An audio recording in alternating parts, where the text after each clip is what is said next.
Garden chores. We all have to do them, right? And I thought I'd do something a little bit different this time.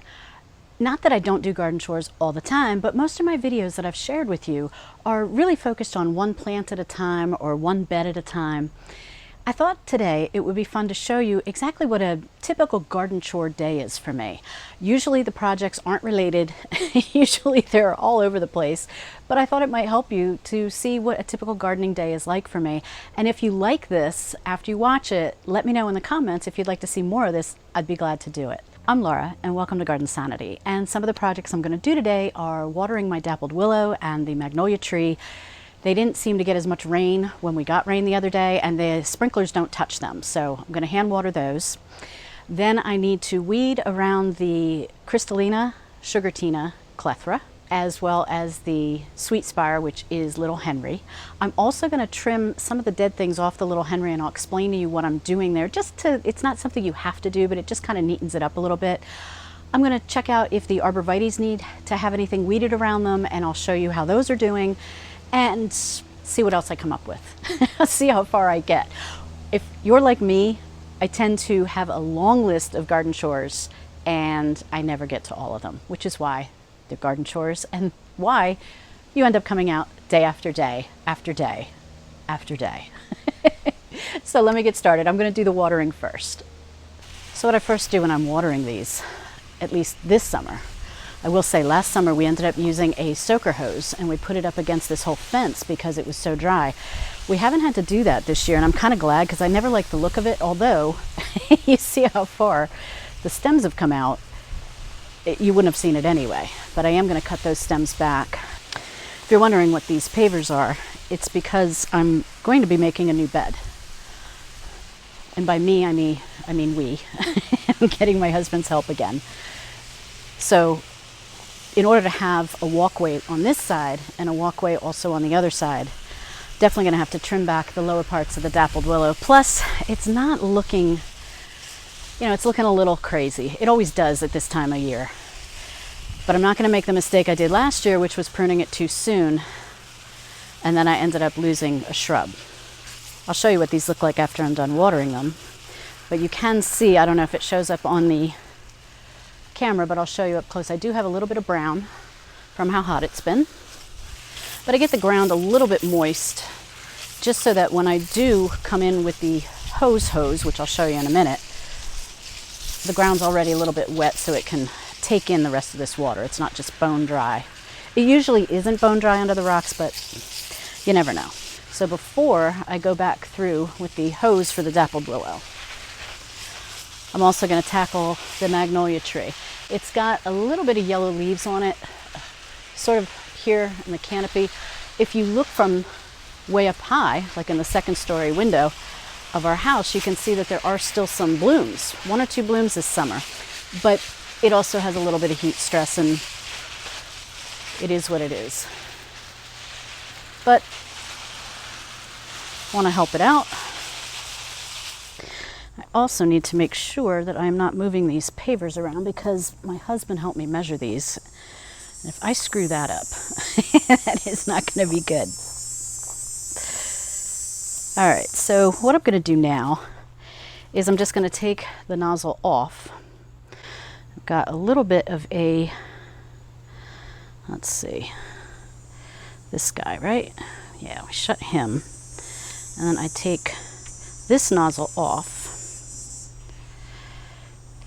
Nice handy dandy little attachment we have on here, so it actually prevents all the water from coming out. And what I'm going to do is it's going to be like a soaker hose. I'm just going to stick it way under and let it run for a little bit, move it, run it again, because basically you want the roots to get a good soak.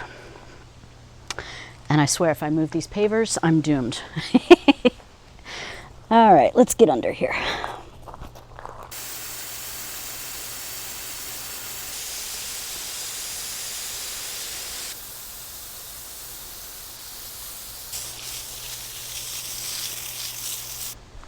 And by the way, this is the world's dirtiest hose. I'm just admitting it. but this is my favorite hose. I use it so much, and I drag it through dirt, and I drag it through the beds, and I drag it everywhere. But it's easy. It's so lightweight. Each one is 50 feet. I have 2 attached together. So it's 100 feet of hose. Gets us around the backyard, gets us in part of the front yard if we do need a hose up there. And I don't feel like carrying the watering can. But it's a great hose. I'll put I can't think of the name of it offhand, but I will put it in the description area below so you can see. You can go on Amazon, that's where I bought it. It's not expensive, but it's lasted now. This is probably the 4th or 5th year I've had it, and there is nothing wrong with it. It's great. I'll put a link to this attachment too, because it's kind of handy to have when you take a nozzle off. You don't have to worry about water gushing out. Okay, now let me show you close up what everything looks like now that it's been watered. And one quick thing you also might be asking, Laura, why aren't you using a wand? You know, one of these things that attaches to a hose so that you're not bending over, you're just standing straight up and the hose wand does its work for you and gets all the way down. Well, 2 reasons. 1, I keep forgetting to order one. And 2, I met someone last year at the GardenCom conference, which is the Garden Communicators organization that I'm a member of. And they were from a company that makes these hose wands, and they promised to send me one. And they never did, which is fine, but I kind of kept waiting for it, and then next thing you know, we were in the winter time, and the only time I remember to get one, or remember I need to order one, is when I'm doing this. So I don't have one. I don't mind the bending and the exercising, but I know I need to get one. So let me show you what everything looks like. All right, so first we'll start up here with this one that's closest to the gate. And as you can see, if you see this black gate opening there against the white fence, you also see when you come back here, it's a little bit of a jungle and you kind of have to move these around. So I do need to trim these back, and I will. And especially the bottom it's coming out quite a bit. Now in between these two, you can see, let me get around some of these longer fronds.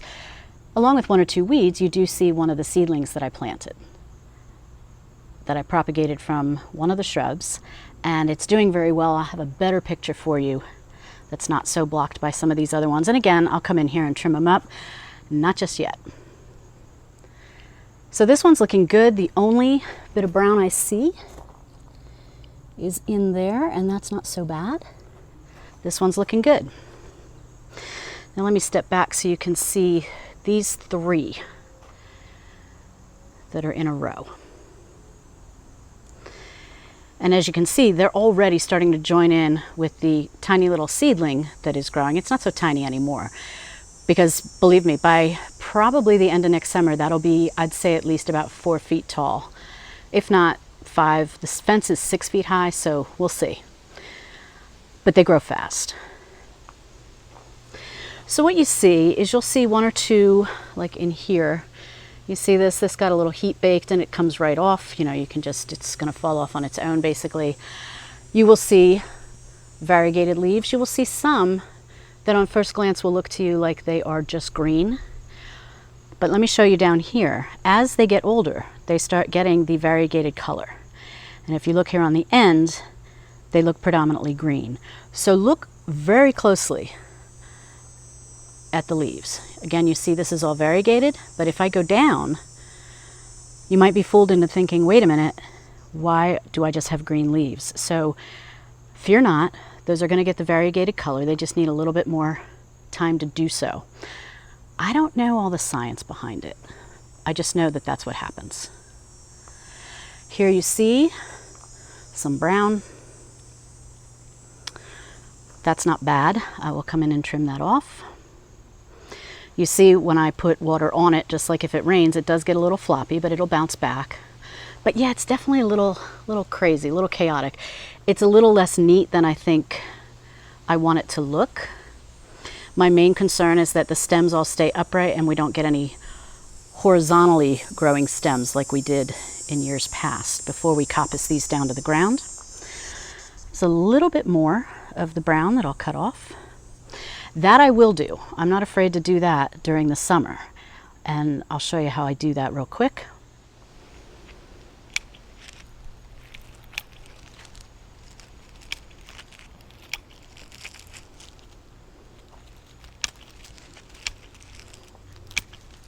Now this is the other seedling, so you get a much better idea of how big they grow.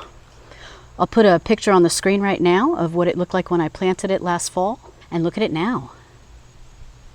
Isn't that beautiful? Now what I'm doing this summer is I'm just letting it grow. So what I will do, for example, this long guy, he's not going to stay that long. I will cut him back.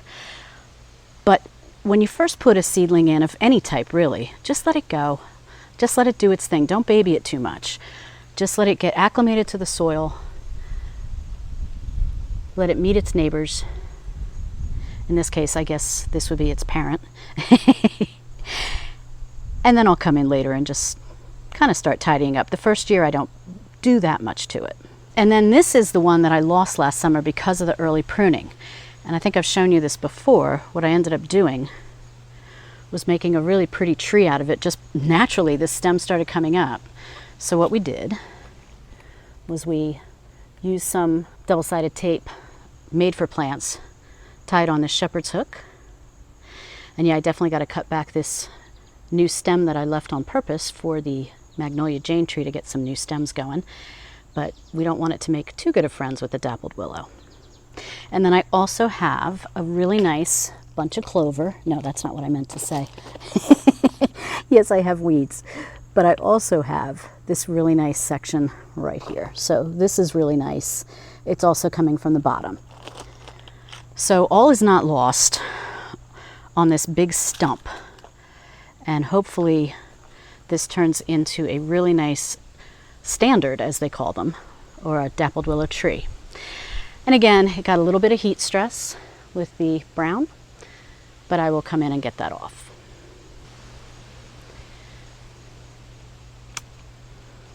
This is the Magnolia Jane, and these are the new stems that I left starting in the beginning.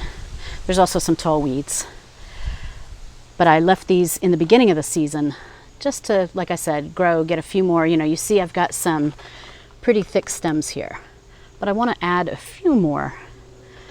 Just continue, make sure the tree does well. You know, if I lose a stem or a branch, which sometimes I do from storms, I want to make sure I still have enough other new stems.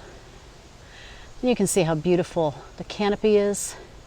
There's a bird's nest. I don't know if you'll be able to see it, but there is a bird's nest up there. I can't really even see what I'm filming right now because the sun's in my eyes. So this better be decent. So anyway, let me step back a second. All right, now you get a better idea of what the tree looks like.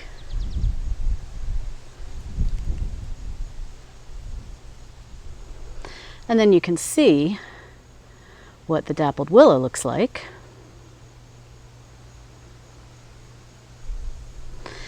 As well as the outline of what will be a new bed. And I'm really excited about this because what this bed is going to be is a bed that is not on any sprinklers or any supplemental water. I really want to try growing a drought-tolerant bed. I know I'll need to water it and give it supplemental water the first season as everything gets established. But after that, my goal is to, especially with the way our climate's going, is to grow some plants and see how they do without the aid of sprinklers or soaker hoses or anything like that. So that's the hope and the dream, and we'll see how that goes. Okay, so we were down there at that white vinyl fence, and that's where the dappled willow is. And now I'm over in this part of the yard, and I'm gonna work on this section here. This is what I call the wet bed, for lack of a better name. My names aren't really pretty, but I know what I'm talking about when I talk about them. So this is the wet bed. So this is a Sugar Shack Buttonbush, and it's got some beautiful red buttons, if you will, on it right now. See one here. You see some up here. This is a great shrub for wet. This is a very wet area. Look how the green just glistens in the sun. It's so beautiful. Now the mistake I made last year, it was the first year in the ground, and it grew exactly like this. I mean, it grows pretty high just in one season. It is deciduous, so it is going to die back. The stems stay up and the new growth grows off the stems. I do prune it a tiny bit in the spring. However, you don't have to. You can let it grow to its full glorious height. But the white flowers in the spring that go into the summer then end up forming these beautiful berries. And they form on the ends of the shrub. So what I was doing was I was cutting off essentially the rest of the flowers. So what you'll notice, which I love, is you'll notice that not all of these are super covered in the red anymore, and that's because birds are already enjoying a lot of these. And I don't mind that at all. The birds want to enjoy these. It just makes me so happy, especially for the birds that are in this overgrown Rheingold, because, you know, they just have to run out to the store. They just go next door here and they dine out at the restaurant and then they go back home. Pretty easy. And then here are two Sugartina Crystalina Clethras. So with these two Clethras, I originally had planted 3. And if you watched the video when we made this bed, and I'll link to it above and at the end of this video, I had originally planted 3, and when I came out the following spring to show you the beautiful flowers, there was one missing. I still don't know where it went, but the remaining ones this year were filled with grass and weeds, and I didn't know if it was from the nursery that I got it from. I didn't know it was from this soil. I don't know, but it was ridiculous to try to pull them all out because they literally were within the stems of the plant, like just all through it. So I dug those out. They're in pots right now, so I'm definitely going to replant those somewhere else. And I just am waiting. Smart thing to do when you've got a weed covered plant, put it in a pot, let it grow back, and make sure that no weeds are growing back out from it before you go to the trouble of replanting it somewhere. So anyway, when I went to put these back, I just put 2 because the third one was over here, and I kind of want to let this buttonbush do its thing and grow as big and wide as it wants to. I don't want to have to keep cutting it back. So the 2 Clethra will have gorgeous, gorgeous fall color in gold that almost glows. So beautiful. And this is one of the remaining flowers. You can see what that looks like. Usually blooms in the summer. So that's the buttonbush. These are the 2 Clethra, and then this is the Little Henry Sweetspire. I've got 3 of them here, and this is what I want to work on now, and I want to show you what I'm going to do, because you see it's already just starting to get its red color going, and when it gets red, the leaves will stay on the shrub until December. I'm not exaggerating, and they will glow. These, I think, rival burning bush if you want gorgeous red leaf color in your garden. However, the flowers, they dry up, but they don't really fall off, at least on mine, and for whatever reason. You don't need to cut these off, but I'm going to. I just want to neaten up the shrubs so I can really just enjoy the red color this year. So let me show you. I'm just going to do that on one of these, and we can look at the difference from this one to the other 2 that don't have it done. And again, I definitely have a little bit of weeding that I need to do over here, but I just want to take these off. This again can be a really meditative experience. Not to be done when it's 90 degrees outside and the bugs are being irritating and, you know, all that stuff. But today, it's still a little humid out, but it's only, I'd say maybe 80 degrees, if that. I've got a nice breeze. It could be nicer, but I'll take it. Yeah, these just don't fall off. Supposedly they should, but they don't. But the good thing about that is it also means, like I mentioned, the leaves don't really fall off either in the fall. So the leaves will hang on for quite some time. I'll put a picture up now so you can see what they look like during one of the winters, in December I should say. Wasn't full into the winter, but now some of these will come right off, I'm noticing, but not all of them, and I don't want to yank on the shrub. The other thing you can do around this time if you want is you can shape up the shrub a little bit. You see I have some that it's growing a little taller. I am going to cut that one back. It's okay to do it this time of year. What you don't want to do, this is a shrub because it blooms in the springtime, and it's late spring that when it blooms. You don't want to do any pruning in the spring on this shrub because you're going to end up cutting off all the spring flowers. You want to just, after it's done blooming, is when the best time is that you can come in and do a little touch up if you want, or take off the flowers. You don't have to wait until they're super dead like I am. However, I like to kind of let it just go in the summertime. I don't really mind these brown dried flower heads on them. But I figured this is a good time to do it. Partly because even though it's only 80 today, we seem to be, at least for the coming week, not going to be getting 90-degree weather. So that's a good thing. So I use an old beat up bucket. I don't have anything fancy. I keep thinking I should get a fancy bucket when I'm weeding or doing gardening chores, but you know that it would look better in my YouTube videos.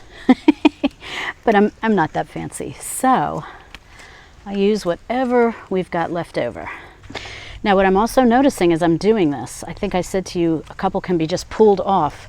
So yeah, some of these are coming off without me even needing to use my pruner. So I do a little tug, and if they come off, great, and if they don't, then I get in there with the pruners.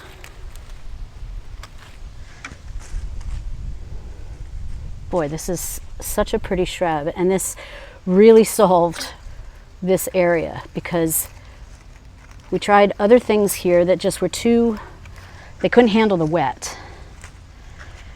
So we made a lot of mistakes until we settled on what would work. And even when I tried these plants, even though I knew they work great for what they call rain gardens, they work great for wet areas of your yard, I still wasn't sure. Like I said, so many plants came and went in this area that it was nice to finally have something that worked. I wouldn't say so many plants, but we had a mugo pine that didn't survive this area. We had some blue star juniper that didn't survive the area. What else did we try? I'll tell you what did grow was verbena. Verbena bonariensis that usually likes dry. It flourished in this area. So anybody that says it likes dry, apparently it likes wet as well. Trim this back a little bit.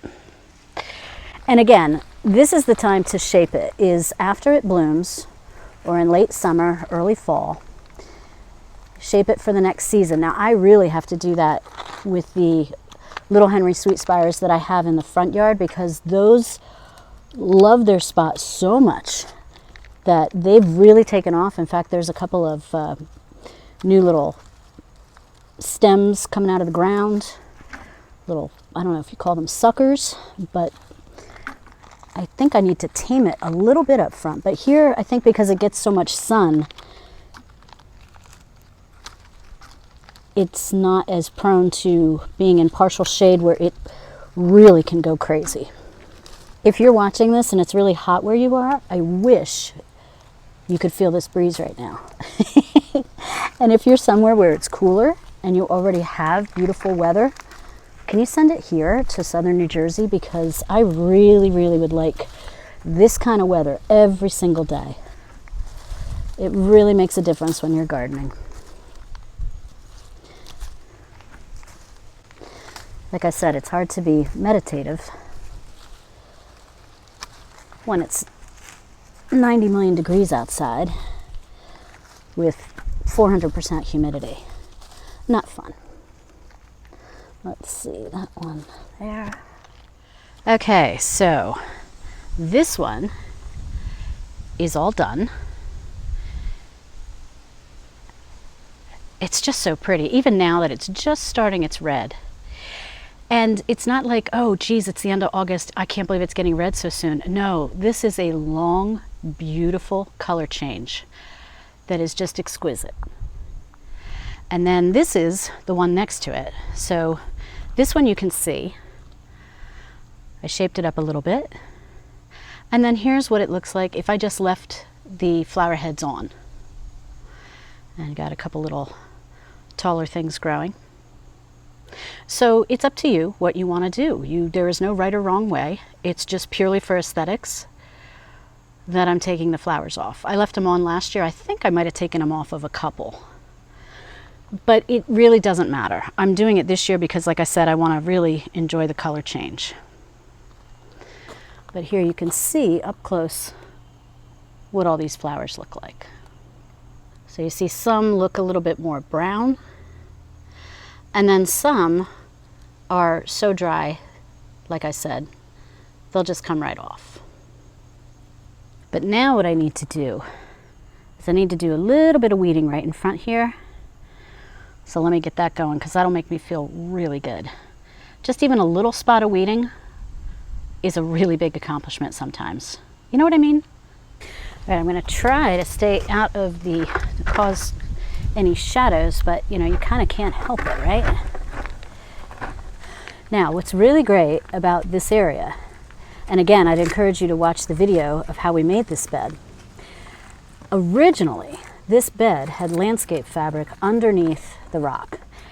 It was not our intention to have that. We had hired landscapers shortly after this patio was built. We hired landscapers to put decorative rock around, and they used landscape fabric. I didn't really think much of it. I thought, okay, you know, they say it keeps the weeds down. I know, I guess that's true. I've never really been a fan of it, but okay. Well, all it does is it traps dirt and it traps weed seeds. And then what happens is the weeds start growing through the landscape fabric, making it harder to get out. You get frustrated. Oh, there's a little thing there. And, you know, it's just not worth it. It ended up, no matter how neat we tried to keep it, it just looked awful. And since we got rid of the landscape fabric, this has been nice and neat. I mean, I'm showing you this little section that I'm weeding, and it's just not going to take me long at all to get this cleaned up, which is really nice. I mean, it's just great. There's a couple over here. So this is something that never becomes a chore, and it used to be. So this wet bed has really grown on me. And I got just a few more over here. Every so often I get leaves from the red tip Photinias, and that's okay. And this is just a horrible grass, but look how easy it came out. Look at that. Very easy, roots and all. So happy about that. I don't have to really at all worry about these getting stuck in the landscape fabric anymore. So there's just a little bit of weeding to get done. So here's a little tip for you. When you see tiny weeds like this, don't bother trying to pull them. Wait till they get a little bit bigger. Like you see this little guy right here hiding in the rocks. Just wait till they get bigger and pull them out then. It makes your life so much easier than trying to get the little guys. All right, so now this whole area is weeded, and I took off all the little dried flowers. May have missed one or two, but that's no big deal, because like I said, this is just purely for aesthetic reasons. There's no other real reason you need to take them off. But look how the color already is so beautiful, and it's, like I said, it is only the end of August. Now this one's a little more red for no reason I can think of. Maybe the sun hits it more. Even though this is all full sun for the most part, it does get some afternoon shade. And you got this guy is a little more green. And then this guy seems to be a combo of green, like these new, these pretty green leaves that just are newer leaves. And then you've got some gorgeous reds starting as well. So that is just a really pretty section. Oh yeah, and what I did, I don't have my little digger with me. These are chives, and I did cut the flower heads off at least. So at least that's good, that I won't get seeds flying everywhere, because believe me, I do get them everywhere. So as much as I think they're pretty, I'm kind of tired of them all over the yard. So there you go, this is what it looks like. Just so pretty. And nice color, and just beautiful reds and golds, greens in the summer with beautiful white flowers, and no care. So you can't beat that. for a wet bed problem area, to have some no care, easy care plants is fantastic. So now I want to show you how the emerald green arborvitaes look, as well as the red tip Photinias that were planted in the springtime. And the short answer is they look great. You see new growth on all of these. I mean, look at this. This is really nice. This is a 6-foot high vinyl fence. So it's going to give us some nice privacy, as well as having to see less of the vinyl fence. Now, granted, this is a side yard we're not in that much, but it is definitely also a side yard I want to develop with more gardens. So this is a wonderful start compared to what it was. And I'll link to a video at the end that shows you how these were planted. It was a landscaper job, because we knew that if we were going to dig up all the rock, amend the soil, rip out all the landscape fabric, it was a long job. My husband and I, it would have probably taken us all summer, to do it little by little. But instead, landscapers knocked it out. It was 7 guys knocked it out in one day, which was wonderful. Now, we did plant this guy as a test. We wanted to see, is it too wet for the arborvitae, or is it just right? And it was just right. And then we planted, actually I think this guy was the first guy we planted. He was the first test. And so was this arborvitae. And you can see he goes over the fence. So we have 2 red tip Photinias, an emerald green arborvitae, and then a Photinia arborvitae, and 2 more red tip Photinias. And then in the front yard, you can see that's the river birch, and then more arborvitaes in the front yard. So what's nice is, again, having the dreaded landscape fabric removed means that weeding is a heck of a lot easier. And when there are weeds, they come out super easy, or easily. So for example, these guys, I'm not going to weed today because I'm kind of done. But I still wanted to show you what these look like. But it's very easy to take care of this, and then all I do is I put preen on it once I'm done. So you can see now, when these were planted, they were below or just touching the top of the 6-foot fence. And so they have put on some nice growth this summer. I'm really pleased with that. And the rock is very pretty, and the rock does great here because it's seriously, this is a wet area. And so it is really nice to have it looking nice and neat and clean. Just really attractive. And I didn't really have too much to worry about. For example, there are a couple places where with a newly growing arborvitae, you might see some of this, right? All you have to do is pull it a little bit and go back in there with your pruners. Here, let me show you. Go back into like here and just cut it away. Cut it off. It's no big deal. If you worry that there will be a hole, it's going to fill back in. It's just the plant getting used to its environment. So that's really not a big deal.